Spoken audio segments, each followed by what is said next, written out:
Hey guys, and I messed up my intro. Whoops. Hey guys, it's me, Mario. And today we're going to continue Krabb, Master of the Sea. To continue with Chapter 9. The curse is lifted.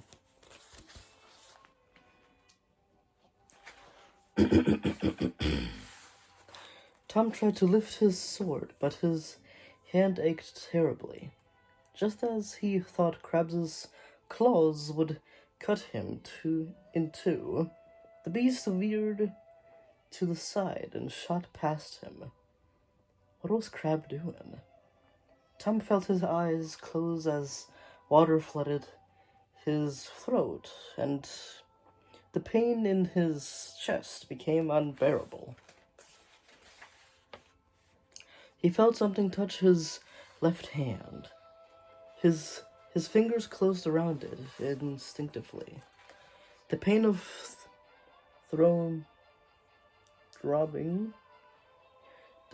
drowning vanished like a lifting cloud.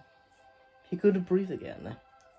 Tom opened his eyes, looked down, and saw he was now holding the pearl.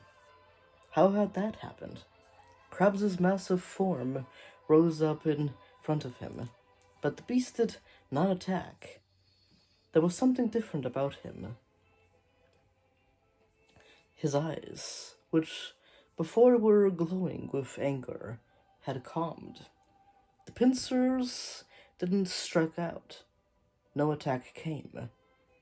A trail of green still trickled from the beast's injured claw, and now Tom understood everything.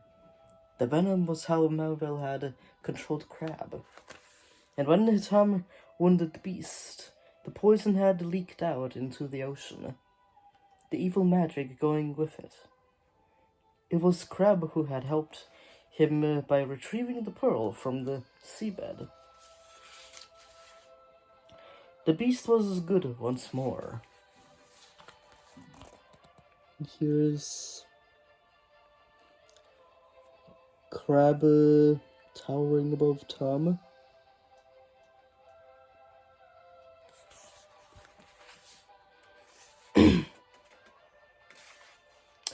Tom felt a rush of pity and also shame that he had injured such a magnificent beast.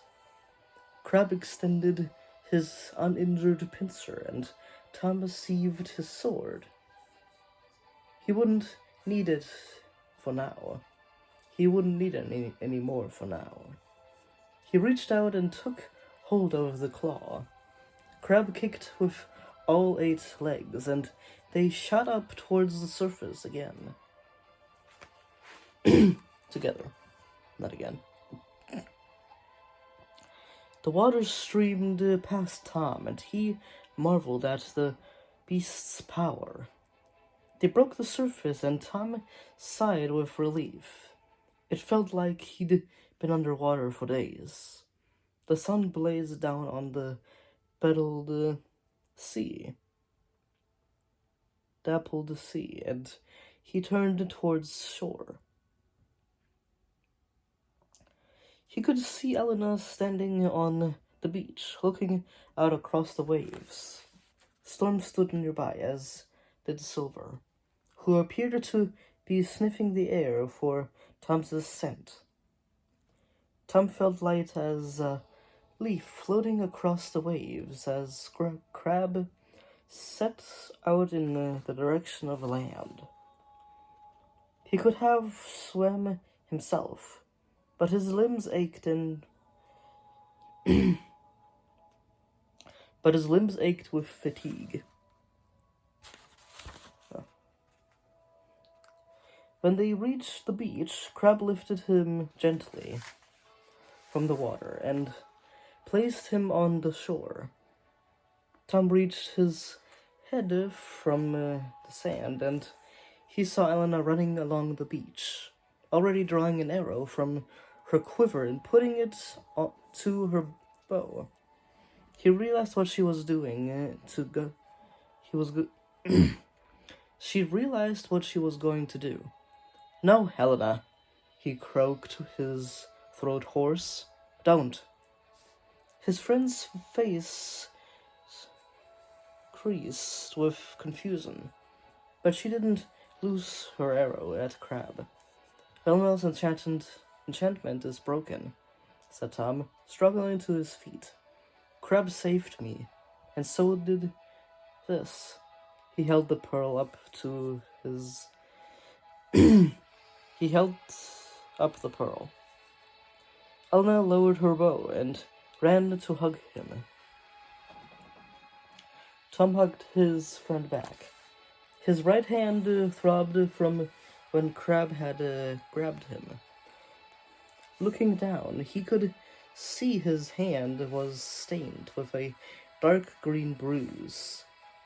"Belmel is to blame," he told himself, "not the beast." He looked up and saw Elena staring at Krabb uneasily. "It's all right," said Tom.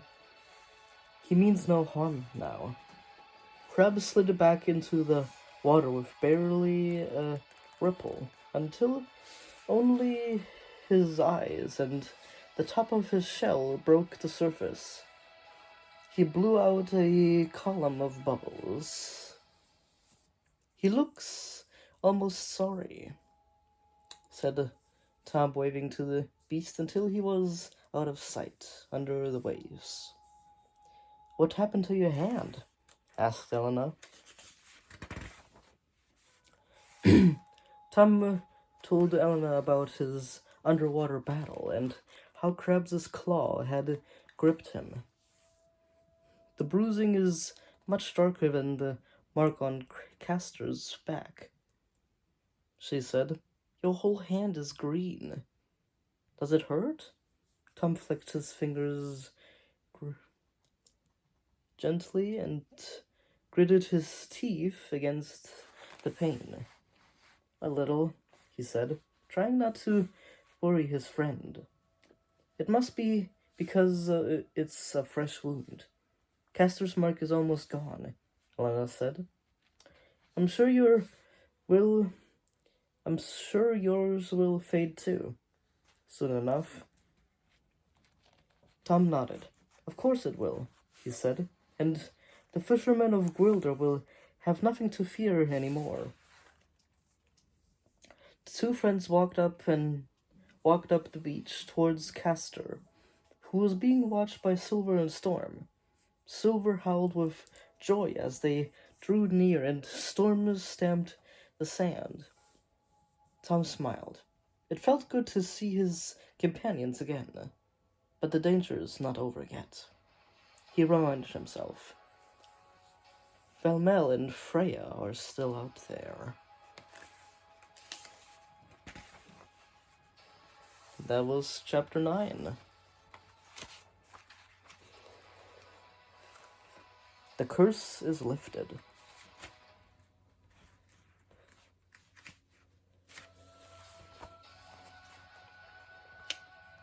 I should probably read the 10th chapter here. Cheers to all.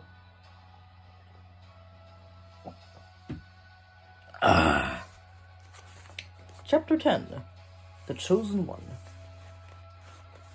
Tom was relieved to see that Castor was looking much better. "Elena told me that you were dragged into the sea by Krabb," said the Gwildorian. "I can't believe I slept through it. I'm so sorry." "Don't worry about it," Tom reassured him. "You were badly injured. Besides, it seems the myth about the pearl is true. It kept me safe." "I knew it," said Castor, with some of his strength now returning. Tom managed to get a shoulder underneath the edge of the boy's boat, and together the three of them lifted it over. The boat was a sorry sight. "It'll take a good carpenter to fix that, said Elena, surveying the broken timbers. Then it's lucky we have several in my village. I'll bring them out to see it, Castor replied. Tom noticed that the boy was looking at him strangely. You should come to meet my people, said the Gwildorian. They all know the prophecy. Now they'll see that it's true. But it can't be about me, thought Tom. It's not us. I'm not a son of Gwilder. The mystical words turned over and over in his head. He longed to ask Castor more. Where did the prophecy start? Who first issued it? Who first issued it? Tom shook his head. Every kingdom had its own stories, legends that were passed down from generation to generation. It was foolish to believe them all. Eldaru had sent him here for a reason. He had to concentrate on the quest at hand. Gwilder was in danger until the 5 remaining beasts were freed, and if Gwilder was in peril, Aventia would surely be next. Tom made up his mind. I'm sorry, he told Castor, but our path lies elsewhere. Elena seemed about to say something, but stopped when she saw Tom's face. She understood that they couldn't rest until the beasts of Gwilder were freed. If you insist, Tom, said Castor. But I must be getting back. My parents will be worried about me. Goodness knows what I'll tell them.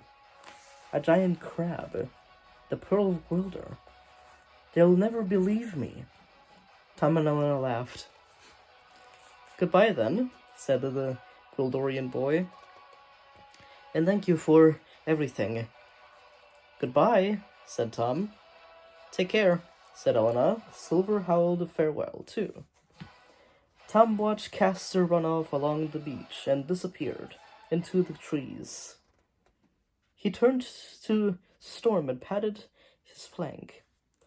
Are you ready for more adventures, boy? He's ready, said a voice. But are you?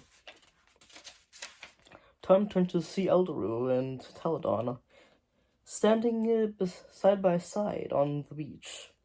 For a moment he thought they were really with him in Gwilder, but their feet made no marks in the sand. They were apparitions. You have triumphed, Tom, said Eldaru, and Krabb is free again. But I must warn you, even more dangerous challenges lie ahead. We will not be able to visit often, said Taladon. As you move deeper into Gwilder, Valmel's magic will grow stronger, and Eldaru's will become weaker. You will have to rely on your own resources then. Don't worry, Father, Tom said. I'll be prepared to face Valmel and Freya, too. Teledon's face paled. Eldaru lowered his eyes. What's the matter? Elena asked. You have seen the mistress of the beasts, Teledon asked. Valmel showed her to you. He did, said Tom, remembering Freya's cruel laughter. Teledon turned to Eldaru and spoke in quiet, urgent tones. Tom strained to hear, but the only words he could make out as even worse than we thought. And here's the vision of Teledon and Eldaru on the beach.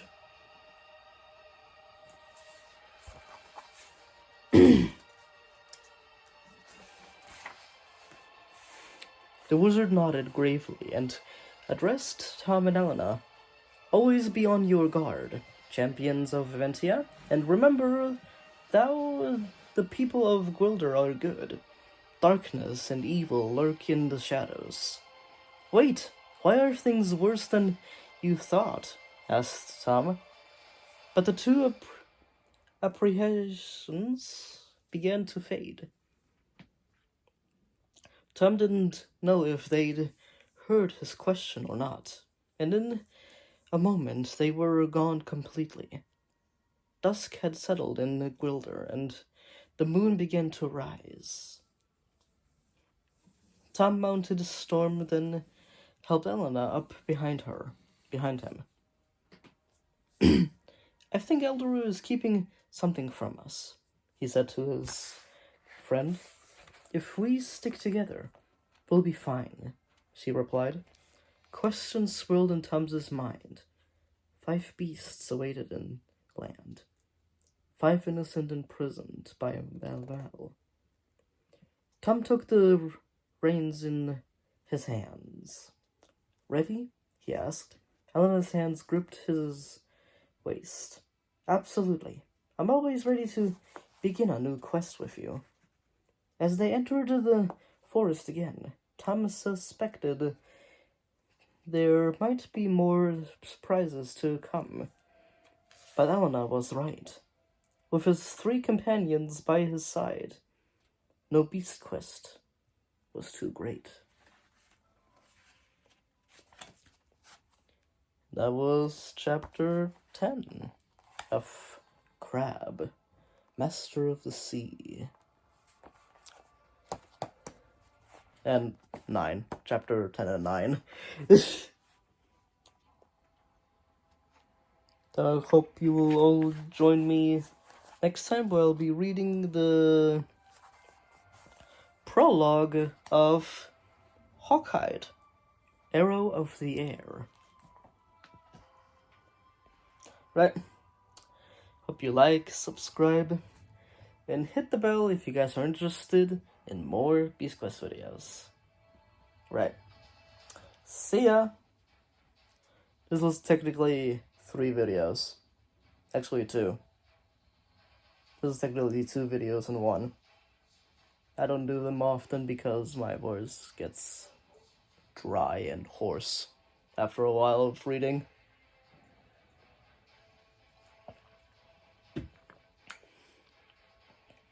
So, I don't do it often. Alright, I'll see y'all in the next book. Whenever that comes out. Right, see ya!